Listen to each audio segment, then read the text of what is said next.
In Alzheimer's brains on autopsy, markers of mTOR activation have been found to be as much as 100 times higher than age-matched brains of those dying from other causes. That makes sense, since nerve cells rarely divide once they reach maturity, which would otherwise dilute damaged cell debris. Autophagy is particularly important in the brain.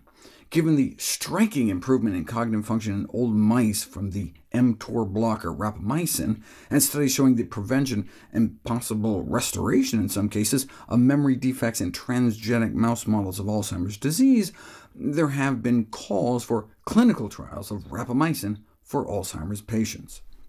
After all, mTOR regulates Alzheimer's biggest risk factor, aging itself.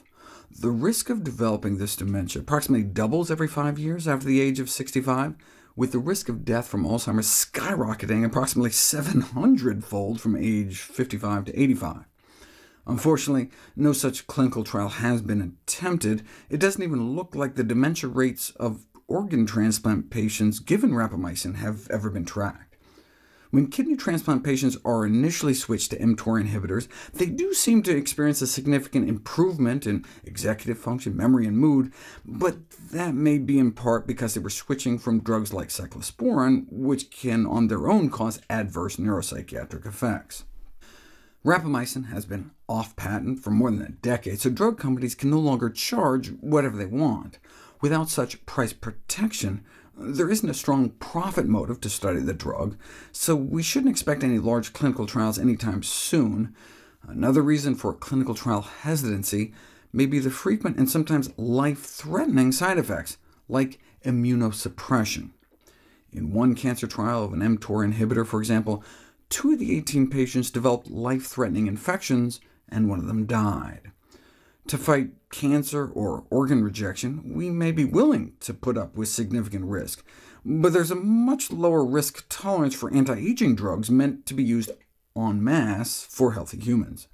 The mouse longevity trials are impressive, but they're typically performed in a strictly controlled pathogen-free environment that may not translate out into real-world conditions. The immunosuppressive effects alone are considered sufficient to caution against self-experimentation. Nevertheless, there is a clinic devoted to patients who self-medicate with rapamycin in an attempt to slow aging.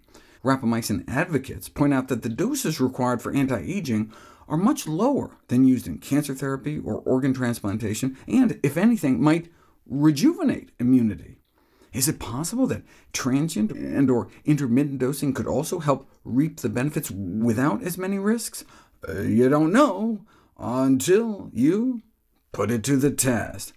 2 small pilot studies of low-dose rapamycin for a few months in the elderly didn't cause any major side effects, though did cause diarrhea in up to 62%, but also failed to find any immediate benefits to cognitive function or physical performance.